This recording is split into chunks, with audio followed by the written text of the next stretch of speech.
जय हिंद, जय Bharat and welcome to Def talks. This is Aadi Achint. कहते हैं ना, आज की दुनिया में चीजों को छुपाना बहुत मुश्किल है क्योंकि सोशल मीडिया का जमाना है, सब चीजें बाहर आ जाती हैं। एंड यहाँ पर जिस तरह से जो गहरा राज्य है बांग्लादेश के साथ खड़ा हुआ है, वहां पर अपने आप को वो धीरे धीरे करके एक्सपोज कर रहा है। लेकिन यहाँ पर मैं आपको बताऊं, जो ईस्ट पाकिस्तान जिसको मैं बोलता हूँ, वो भी कुछ कम नहीं है अपने आप को एक्सपोज करने के लिए, क्योंकि जो भी टेढ़े मेढ़े काम करते हैं वो दुनिया में सबके सामने करते हैं। सबसे बड़ी जो न्यूज आई कि यूएस के जो प्रेसिडेंट हैं जो बाइडेन, वो मिलेंगे मोहम्मद यूनुस के साथ, जो हैं चीफ एडवाइजर ऑफ बांग्लादेश। ये बड़ी इंटरेस्टिंग सी एक खबर है, क्योंकि देखिए, आपको ये चीज याद होगी कि पिछले कम से कम 2-3 हफ्ते से यहाँ पर एक न्यूज चल रही है कि जब मोदी साहब यूएनजीए के लिए अमेरिका में होंगे, उस टाइम पे बांग्लादेश के chief adviser Mohammad Yunus, actually east Pakistan के चीफ एडवाइजर मोहम्मद यूनुस, मोदी साहब से मिलने की बहुत टाइम से कोशिश कर रहे हैं। यहां तक कि उन्होंने ऑफिशियल और अनऑफिशियल काफी सारे एमिसरीज के साथ ये एक रिक्वेस्ट डाली थी इंडियन गवर्नमेंट को, और इंडियन गवर्नमेंट ने as a matter of fact बहुत ही अच्छा करा कि उसका जवाब ही नहीं दिया। उसने वो भाड़ में जाओ यार, तुम लोग जो करना है कर लो। एक तो तुम हिंदू मारते हो, वहां पर माइनॉरिटीज के साथ उल्टे काम करते हो, अभी तो आप बुद्धिस्ट के भी पीछे पड़ गए हो, और जो चीज वहां पर चकमा ट्राइब्स के साथ हो रहा है, ट्राइबल लोगों के साथ भी पड़ गए हो। ये सब देखने के बाद मोदी साहब उनसे मिलेंगे, तो it is basically saying that Modi साहब accepts the government in Bangladesh, जो एक इलीगल गवर्नमेंट है। ये चीज मैं बहुत टाइम से बोल रहा हूं, क्योंकि शेख हसीना ने ऑफिशियली तो कोई रेजिग्नेशन लेटर डाला नहीं है, और इसके बारे में तो बांग्लादेश के अंदर भी अभी एक ईस्ट पाकिस्तान के अंदर भी कहीं ना कहीं एक एक्सेप्टेंस है कि शेख हसीना ने ऑफिशियली रिजाइन नहीं करा है। एक लेटर इन्होंने डालने की कोशिश करी जो फेक निकला, और इसमें काफी एम्बैरेसमेंट हुई थी। लेकिन जब जो बाइडेन मिलेंगे, यूएस के जो सो कॉल्ड प्रेसिडेंट हैं, जो बाइडेन मिलेंगे मोहम्मद यूनुस के साथ, जो सो कॉल्ड चीफ एडवाइजर हैं ईस्ट पाकिस्तान स्लैश बांग्लादेश के, वहां पर कहीं ना कहीं अभी अमेरिका ऑफिशियली रिकग्नाइज करेगा इस इंसान को, जो इलीगली इस गवर्नमेंट का एक हेड बन के बैठा हुआ है। तो आपको समझ में आ जाना चाहिए, जो जितने भी अभी डीप स्टेट के टट्टू हैं, वो जो लोग हमको बोल रहे हैं कि आपको अपनी थोड़ी सी स्ट्रेटेजिक एनालिसिस देखनी पड़ेगी, क्योंकि ऐसा नहीं है, ऐसा कोई रिजीम चेंज नहीं हुआ and all that stuff. And कहीं ना कहीं कुछ सो कॉल्ड एनालिसिस और भी मैंने देखी है।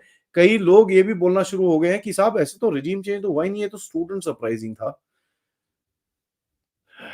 उनको छोड़िए, चलिए कोई बात नहीं। अब उनकी अपनी अपनी देखिए, अब उनके अपने लॉयल्टीज होती हैं, अब हर किसी की अपनी लॉयल्टी होती है, जैसे हमारी लॉयल्टी तो भारत के साथ है। तो अमेरिका अभी एक्सेप्ट करेगा इस गवर्नमेंट को खुलने में, जो एक illegal government east Pakistan slash Bangladesh में खड़ी हुई है। यहां पर अभी देखिए, यूनेस को थोड़ा सा और लेजिटिमेसी देनी पड़ेगी, तो एक आधी और मीटिंग वूटिंग करानी पड़ेगी, है कि नहीं? तो एक आधी और मीटिंग वूटिंग में सबसे पहले कौन है? ओए वड्डे पाकिस्तान, इधर आ, वेस्ट पाकिस्तान, तू भी जरा मिल ले इससे। तो शहबाज शरीफ की तरफ से एक बड़ा बड़ा क्लियर सा मैसेज आया कि भाई हम भी जरा यूनिस से मिलेंगे, और हम जो एक वेस्ट पाकिस्तान ईस्ट पाकिस्तान की जो रिलेशन है उसको जरा आगे लेके जाएंगे। यहां पर कल एक और ट्वीट आया, जो सेनेट फॉरेन रिलेशंस कमेटी है अमेरिका की, जो डेमोक्रेट्स की है, उन्होंने एक ट्वीट करा जो बोला कि साहब, we stand steadily in support with Bangladesh during this critical period and assist in ensuring a successful transition to democracy and which honours the voice of the people. ठीक है, तो ये बड़ी इंटरेस्टिंग सी चीज आई है। सेनेटर कार्डन, क्रिस मर्फी, क्रिस वैन होलन, senator Jeff Mercalli, ये सारे लेफ्टिस्ट हैं। आपको पता ही चल गया होगा, डेमोक्रेट जब मैंने बोला आपको समझ में आ जाना चाहिए। तो इनकी तरफ से भी ये ट्वीट आ गया। आप देखिए, अमेरिका डिसाइड करेगा कि भाई डेमोक्रेसी क्या होती है, और कौन सी चीज डेमोक्रेसी है, कौन सी चीज डेमोक्रेसी नहीं है। और अमेरिका डिसाइड करेगा, जो जिसने पिछले 3 डेकेड्स के साथ 30 साल में कभी भी कोई एक हेड ऑफ स्टेट मीटिंग नहीं करी है ऑफिशियली, वो अब डिसाइड करेगा कि भाई बांग्लादेश में कौन सी डेमोक्रेसी अच्छी बैठती है। इलीगल गवर्नमेंट वाली डेमोक्रेसी अच्छी बैठती है, कि कोई इलेक्टेड गवर्नमेंट वाली डेमोक्रेसी अच्छी बैठती है। अब ये लोग डिसाइड करेंगे। अब देखिए, यहां पर आपको समझ में आना चाहिए कि अगर आप एक डीप स्टेट के जो लोग हैं, यू विल अंडरस्टैंड कि अभी बाकी सारे लोगों को भी, जितने भी टट्टू मट्टू हैं, उनको भी कुछ करना पड़ेगा। तो कल एक यूनाइटेड नेशन की तरफ से भी एक स्टेटमेंट आ गया कि भाई यूएन जो सपोर्ट करेगा बांग्लादेश को उसके पूरे रिफॉर्म इनिशिएटिव में, पुलिस एंड इलेक्शन रिफॉर्म्स के अंदर, और जो भी इंटरिम गवर्नमेंट करने की कोशिश करेगी उसमें UN Bangladesh slash east Pakistan का पूरी तरह से साथ खड़ा होगा। या मैं सोच रहा था यार, अभी तक कोई यूरोप से क्यों नहीं बोला? अभी यूरोप से क्यों नहीं बोला? तो एक कंट्री बोला, और ये वही कंट्री है जिसने भारत के एलसीए प्रोग्राम के अंदर रंगी डालने की कोशिश करी थी, जिसको भारत के एचएएल ने बोला भाग जा यहां से, हमारे पास अपने आप बना लेंगे, तेरा पार्ट नहीं चाहिए। वो है डेनमार्क। डेनमार्क की तरफ से एक स्टेटमेंट आया कि डेनमार्क पूरी तरह से सपोर्ट करेगा विक्टिम्स को, स्टूडेंट लेड प्रोटेस्ट और जो मास अपराइजिंग में जो चीजें हुई हैं उन पूरे विक्टिम्स को सपोर्ट करेगा। लेकिन उसने ये नहीं बोला कि साहब यहां पर जो चीज हुई वो काम किसका है। तो आपको समझ में आ रहा होगा कि ये जो एंटी भारत लेफ्टिस्ट ऑर्गेनाइजेशंस हैं वो किस तरह से बांग्लादेश की तरफ पूरी तरफ झुकने की कोशिश कर रहे हैं और अपने आप को इस चक्कर में एक्सपोज कर रहे हैं। अब देखिए बांग्लादेश में और ये बंगाल के रीजन के अंदर वैसे भी हिंदू सनातन धर्म के हिसाब से दुर्गा पूजा आने वाली है। दुर्गा पूजा आने के लिए ये लोगों ने एक स्टेटमेंट डाला है, ये कुछ वहां के मौलाना मौलवियों ने उन्होंने बोला 5 लाख टका रखो, ठीक है, तब जाके हम पूजा करने देंगे। तो चलो पैसे मांगे अलग चीज है, यहां पर तो एक और बड़ा अजीब सा स्टेटमेंट आया। उन्होंने बोला कि साहब अगर ये नमाज अगर ये पूजा ग्राउंड पे की जाएगी तो ग्राउंड अनहोली हो जाएगा, तो उसी ग्राउंड पे जाके हमको नमाज पढ़नी पड़ेगी दोबारा to make that ground pure. इस चीज को सपोर्ट करता है अभी गहरा राज्य, इस चीज को सपोर्ट करता है अमेरिका, जिसके जो सो कॉल्ड प्रेसिडेंट हैं जो बाइडेन, वो जाके अभी इनसे मोहम्मद यूनुस से मिलेंगे। इस चीज को सपोर्ट करता है यूनाइटेड नेशंस, जो जाके अभी आपके जितने भी जो भी चीजें वहां पर हो रही हैं उसमें कहीं ना कहीं सपोर्ट करने के लिए जो भी वहां पर वो सो कॉल्ड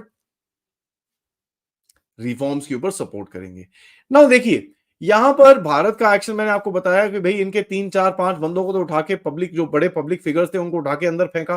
कल और 11 बांग्लादेशी घुसने की कोशिश कर रहे थे त्रिपुरा के अंदर, वहां पर भी उनको छितर पहन पे और उन्होंने भाजिया वापस, चलो भागो यहां से, ठीक है। अभी उनको अरेस्ट वरेस्ट किया हुआ है, थोड़े से सॉफ्टवेयर अपडेट होगा, उसके बाद उनको फेंस के उस पार ऐसे करके फेंक दिया जाएगा। यहां पर देखिए बांग्लादेश की हालत ऐसी है कि जो Islamist radical Islamist take over है उसके अंदर, वहां पर एक और न्यूज आई कि बांग्लादेश के पुलिस के additional IGP inspector general of police Shri Devdas Bhattacharya, जो काफी टाइम से बेसिकली सिविल सर्विसेज एग्जाम उन्होंने 1997 में दिया था, टॉपर थे बाय द वे उस एग्जाम के, उसको बोला है कि भाई साहब आप रिटायर हो जाओ। क्यों बोला है रिटायर हो जाओ? क्योंकि वो एक हिंदू है। और इस टाइम पे मैं आपको बताऊं कि जो बीएनपी और जमात का जब रूल था उस टाइम पे 3 टाइम उसको प्रमोशन नहीं दिया था। तो ये है फ्रीडम, ये है डेमोक्रेसी और ये है equal rights for all as per the गहरा राज्य। अब बांग्लादेश की हालत तो खराब हो ही रही है, आपको पता ही है कि भाई पैसे पूसे हैं नहीं इनके पास। अब सडनली बोलते हैं नहीं नहीं आप ना वो हिल्सा विल्सा ले लो, जो मैंने आपके साथ 1 2 दिन पहले कवर किया था कि भाई आप हिल्सा ले लो हमसे, हम जरा नहीं हम ना आपको वो जो हम बैन कर रहे हैं वो नहीं। बाद में पता चला इनके जो ट्रेड मिनिस्टर और फाइनेंस एडवाइजर, जो भी वो एडवाइजर मिनिस्टर जो भी गधे गधे लोग वहां बैठे हैं, उनकी तरफ से अभी पता चला कि साहब पैसे खत्म हो रहे हैं, भारत पैसे मांग रहा है।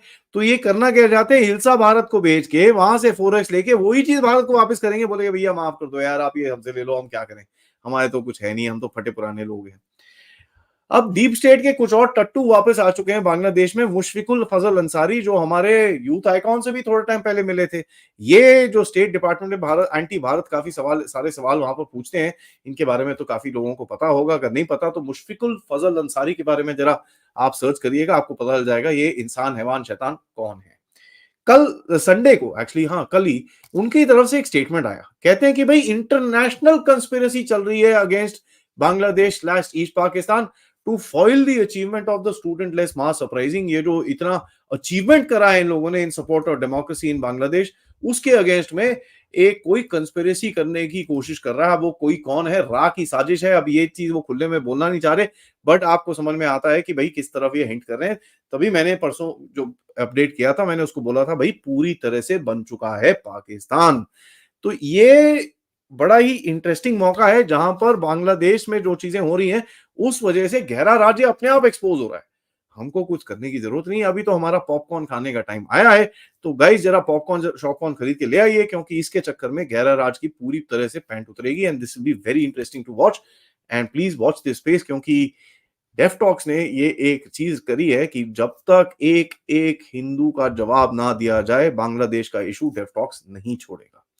Thank you so much for watching this this show. आप इस वीडियो को लाइक करिए, सब्सक्राइब करिए चैनल को अगर आपने नहीं करा है। आज दोपहर में हम मिलेंगे कर्नल आरिफ सिंह साहब के साथ, जो हमसे बात करेंगे ओडिशा के इंसिडेंट के बारे में। एंड ऑफ कोर्स यस, रात को मिलेंगे कर्नल अजय रैना के साथ। आप इस चैनल की तरफ कंट्रीब्यूट भी कर सकते हैं क्यूआर कोड या फिर पेपैल या फिर सुपर स्टिकर सुपर चैट्स के साथ। तब तक के लिए जय हिंद, जय भारत।